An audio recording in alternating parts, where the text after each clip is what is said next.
So it's been a little while since we've had a new model range release. I feel like we're Yeah. on a roll there with Cowie, Mm-hmm. and before that we even had Honda. Yep. It's been a little while, so now that we have the 2025 Yamaha YZ model range to go over today, and I'm super excited because there are some noteworthy updates. Yeah, indeed, man. It's Yamaha has done such a great job really refining and fine-tuning their brand and bikes over the years. I think back to like 2006 when they first went to aluminum frames on their YZF models. And since then, even that '06 model is still probably competitive today, just because it has really good KYB SSS suspension. That's when that stuff first came out. Those forks that people talk about all the time, the KYB SSS, they came out in 2006 on the YZ and the YZF platform.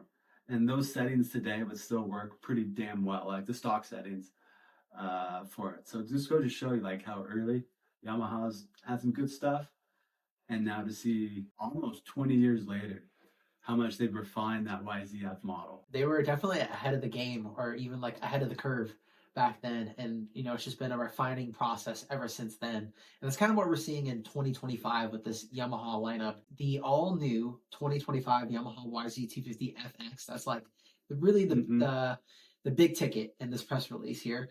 So for model year 24, it was on the old gen style YZ250 frame, motor, everything. It has now been updated to the 2024 and newer engine, chassis, bodywork, the whole gambit. So That's cool to see. Dude, it is. It's really cool to see them just taking care of all their lineup and making sure all the bikes are competitive as can be with their newest technology. And if you're not aware or have much knowledge of the YZ250FX, pretty much the same general bike and consensus of the Motocross Brethrens, but it does have some off-road oriented bits to it, like an 18-inch rear wheel, a larger fuel tank. It's about half a gallon more. I learned the motocross bike is a 1.6 gallon tank. The off-road or the FX model range is a 2.1 gallon tank, so you got a little bit extra range there. Again, kickstand, skid plate, some other little knickknacks for off-road oriented riding. Whether you're doing off-road or motocross, you've got some really good choices to choose from. So let's hone in now on the changes that we see on the model year 2025 bikes. First off, in the press release, what jumped off the page to me is they've got a new suspension linkage, some different spring rates, and some valving to go along with that. Not only just the shock, but the fork as well. Do you think that there's necessarily any changes that need to be made to the suspension department? Because everyone buys a Yamaha and they're like, the suspension is so dang good, like right out of the box. Yeah. So do you think that they're just searching for a little bit extra more, trying to get greedy? Greedy in the sense of, like, they know how good it is. You're kind of crazy to think, can it get better? Especially for, like, stock settings on the bike. But, yeah, I think they're doing exactly that. Now, keep in mind, Yamaha does have ownership in KYB. It's for good reason Yamaha's come with good suspension settings. But, yeah, I'm really excited to see what they did. Because with the revised linkage and a different spring rate that they're advertising, that tells you that the linkage ratio has been revised enough that they're calling for a different spring rate. And that's pretty big because they have not changed their linkage rise rate enough to dictate a different spring rate in a very long time. So this is a pretty big update for them. Or they just may be reducing the spring rate just a little bit and the linkage change is not that much. So we'll find out once we get actual data, meaning what spring rate did they change and what does the linkage look like. To be more specific, stock spring rate last year was a 59 Newton. If they just went down to a 58 and they're still calling out the same recommended rider weight range, then that would tell me whatever they did to the linkage is pretty minimum. And they're just kind of fine tuning the spring rate. If the new spring rate's like a 5.7 or 5.6, like something quite a bit softer, and they're still saying this is for a 185, 80-pound rider, then that tells us, okay, they adjusted the linkage enough that the leverage is different so much that you can utilize a different spring rate for the same weight of rider. So it'd be really fun to see exactly what they did on that. Crazy to think they can make it even better. And then the Delta shims is what stood out to me. So they got some new Delta shims in there. Looks like they are taking some inspiration from WP here. WP has used Delta shims a long time in their mid valves on their forks. So it sounds like KYB is going to be doing the same thing inside of their forks. To be honest with you, I'm not a huge fan of the Delta shims because if they rotate or move at all, it really reduces the fork's performance by a lot. But for the style of mid valve they're running, what's called the leaf spring style, maybe I can see some merit. What the Delta shim does is it covers the rebound piston on the mid valve, and it covers rebound piston ports. So instead of the shim being a perfect circle, it is a triangle shape instead. So it still covers the holes, but allows more oil to flow by through the compression holes, not the rebound holes. So it'd be interesting to see what this translates to. But I'm excited. I mean, Yamaha, they know about good suspension. So if they're putting this on their stock bike, then probably means a lot. Meaning it's going to be a worthwhile change. For sure. Yeah, I'm really curious to see how the balance of the bike changes from the 24 to the 25. I personally have no time on the new gen YZ450F. I spun a couple laps on the new gen YZ250F. It was a 2024 model, the anniversary edition white, which was pretty freaking rad. I thought. I hopped on it right away. It was pretty much stock everything, like stock spring rate, stock valving. I think it had a pipe on it, but that was about it. And I had a ball. Like, the bike felt really, really good. So I'm just really curious to see how riders and owners of the 24 bikes like the 25, the changes that the both YZ250F and 450F got. If I'm a bet man, I think the 25 is going to be the better performing bike. I felt like the 24 is a really good bike, but there was definitely maybe some room for suspension adjustments for certain riders in terms of what they were looking for out of it. And I'm assuming Yamaha just nailed it in terms of the settings are that much better than previous, that they're going to fit those extra riders in there that maybe thought the stock suspension was a little too chattery or stiff. And this is for more of the amateur and vet riders, especially on the hard pack tracks. If you're anywhere back east with deeper dirt, then this wouldn't really apply to you. But for a lot of the California tracks and just West Coast ones with hard dirt, some people found that the front end was maybe a little chattery in dry conditions and like in flat corners. And this is really nitpicking for sure. So based on the changes they made, I think they probably resolved that a lot. And this bike is going to feel glued to the ground. Well, speaking of glued to the ground, and to complement those suspension changes, there's new engine mounts for 25. Now, keep in mind, this is only for the 450. The 250 does not get updated engine mounts. This is only for the 450. Interesting to see that the 450 only gets that and not the 250. Yeah. But they don't say that if the engine mounts are thinner or even thicker. They look pretty similar just looking at the spy photos of the bike if you compare the 24 and the 25 side by side. So it's hard to tell exactly what they changed. They don't really go into detail or depth into it in the press release. But what they're going after is for more stability, more traction, and more of a planted front end feel here. This does sound like a beaten dead horse over there. Over here, Yamaha does such a good job just polishing and fine tuning their bike. So if this is the change that they decided to go with, then I think we can safely assume if you like the 24 model, you're probably going to love the 25 model. Yeah, absolutely. Furthermore, down the list, there is an update to the clutch. Now, back in 2023, when Yamaha introduced their new generation YZ450F, they went to what's called a bevel spring style clutch. So they're essentially marrying the primary gear and the clutch basket together. They're no longer two separate pieces. Yep. Which is really cool to see because another brand does that. For sure. They may or may not own a couple other brands in the industry that are red, white, and orange. Who knows?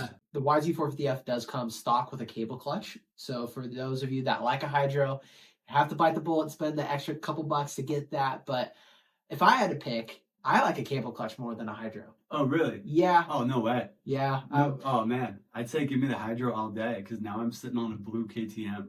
In the sense of like electric start, that bevel style clutch with the primary gear matched with the clutch basket. You got good brakes on the thing now. So like that's, dude, they're gunning for KTM.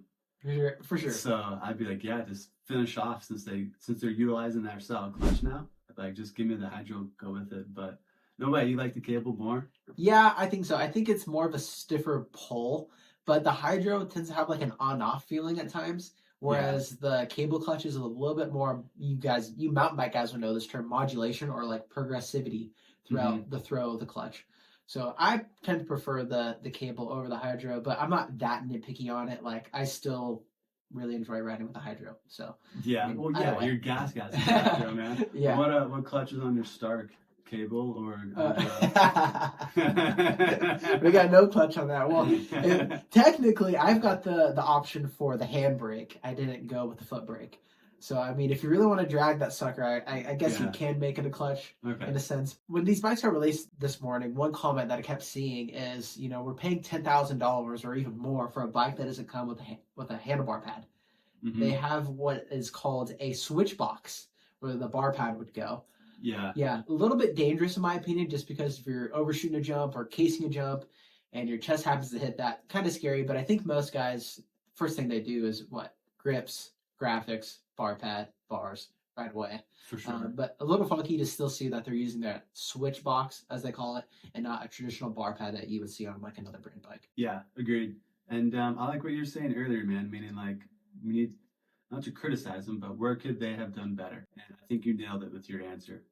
Oh, for sure, dude. We need factory editions. I feel like there's just a lot of untapped potential in that. Big time. And it's just a shame to not see them do that because we see Honda coming out with their CRF250R Works Edition now. That's new for model year 2025. Yeah. KTM, Husky, Gas, they've been at it for a little while now. It's a proven model that works. Yeah, for sure. So if Yamaha's answer is the Monster Edition, the Monster Energy, they've got some work to do. For Monster Energy, fine, like keep that, but like DLC the lower tubes so they're black. That'll look sweet. What exhaust should they throw on there? FMF. Okay, Like- yeah, so throw an FMF exhaust on there. Yeah, some race team inspired graphics. Yeah, like we'll seat help you, cover. Yamaha. How else can we pimp out the Monster Edition? So that way it's a worthwhile bike. Like DLC lower tubes, FMF exhaust on the back, probably some like oversized brake rotors or something. That would be really cool. So the Monster Energy Yamaha Racing Edition is back. Last year they had their 50th anniversary themed bikes that were white. I thought it was pretty cool. Mm-hmm. What'd you think about the white? It's cool, and it's rad that it's like the same price or $100 more. So I get it's cool. You can get a different looking stock bike for pretty much the same value.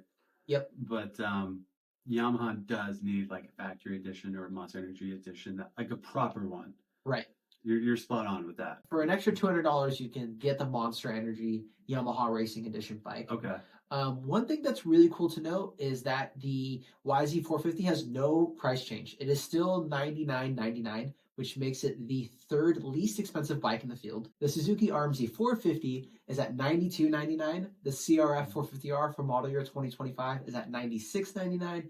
That Yamaha $99.99. Yeah, for sure. Especially with bikes only getting more expensive. Yeah. Like the Cowies over 10, the Gas, Husky, KTM, or even creeping into the 11s at this point.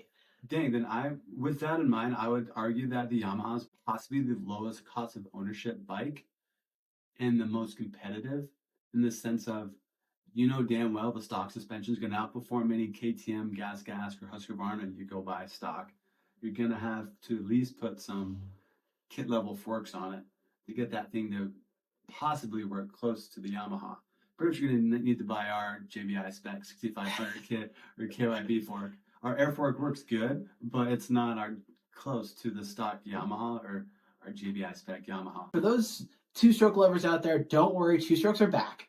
Mm-hmm. 125 and the YZ250 are still there. They got some gray hair, so do I, but yeah, they're keeping them around. Yeah, I feel like they should update the body kit that comes on that At bike. least. It's starting to look a little dated. I think the new gen YZs, the four-strokes that is, look really sleek. Mm-hmm. Have a really sleek design. And I understand that they can't just take that body kit and throw it on the two-strokes. Mm-hmm. Completely different main frame and chassis. Yeah. But I do think that when I look at the YZ125 or the YZ250, it's starting to look a little dated, and I understand that that's not the focal point. The focal point is four strokes. That's what they're aiming to develop. But I feel like updating the body kit would make the bike look a lot better, get people more excited on buying a two-stroke, even though it's a pretty small change. Yeah. Just freshen up the look a little bit goes a long way. Because the Yamaha two-stroke guys are die-hard, and for good reason. The KTM makes some really cool two-strokes, but they've done a lot of new updates with their, I'm not going to get all this correct, but like fuel injection, throttle body injection, direct injection. I think they've had a host of different KTM two-stroke motors out there, and a lot of y'all just want fucking carbureted, tried and true, good running bike, and that keeps a lot of people buying the Yamaha, and for good reason. And also you get awesome KYB suspension on it. Stock. So yeah, I wish to give their two strokes a little bit more love too. Well, cool. I mean, we only have like two other small changes to go over. One of them I thought was pretty interesting is that the spacing between the actual grip and the throttle housing itself is increased a little bit. Yes. You've had a little bit of time on the YZ450F. Have you noticed any hiccup or issue with that at all? I have not, but I wonder if just maybe the rubber grip catches the throttle housing a little bit, and maybe it makes the throttle hard to twist open, or maybe it's catching on the return. So it could be more of just like a safety thing on their end, and they're just trying to further have a bigger gap between the rubber grip and the throttle housing, so maybe can't stick against it. That'd be my guess. Yeah, gotcha. Yeah, and then to round out the changes, they have a new foot peg mounting bracket to enhance the ergonomics of the bike. So maybe opening up that cockpit a little bit more and Awesome. maybe fitting a wider range of riders. Awesome. To I feel hope they went comfortable. down and back. Yeah. Yeah. Does it Not a feel? lot, but just a little down and back. Yeah, well, the 2022 and older YZs got kind of a bad rap for being cramped. It seemed like it was pretty short foot peg to seat height ratio. Legs felt kind of up in your chest a little bit. They opened that up when they went to the new gen 23 and newer bike for the Yeah. 450. That is, I think want they it go down and back a little bit more. Yeah, Just a little bit more, but this will be biased depending on your physical size as a person. I'm 5'10", and I feel like the bike sits like a little flat. So maybe just make them a little lower down and back. But again, that's gonna be biased per each person's individual size. yeah. Well, I mean, I'm pretty short. I'm 5'7", so like I want to keep it as Yeah. is. I was fine with like the old gen with like the 2022. I'm like, why are you changing Yeah. it? Yeah, I'm like, right. dude, this is perfect. So yeah, but that's gonna wrap it up for the changes on this. Any closing thoughts for the YZ 2025 lineup? I'm gonna stamp it as the winner, the shootout winner, because whether the hardware updates of the actual Delta shims are gonna make that big of a difference, I'm sure that just their overall minor tweaks of the valving elsewhere in the forks and shock are just gonna make that bike even better. So that's gonna be a hard one to beat.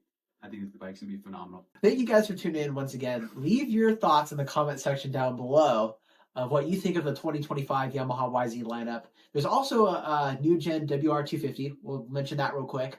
We normally don't touch those bikes, and they're not even California compliant anymore, which is big bummer. Yeah. They haven't been for a little while now. So for those other 49 states that it's compliant, enjoy. Yeah. We get to miss out a little bit, but again, we really appreciate you guys tuning in. Leave your thoughts and comments down in the comment section below. We will catch you in next week's Shop Talk episode. Have a good one.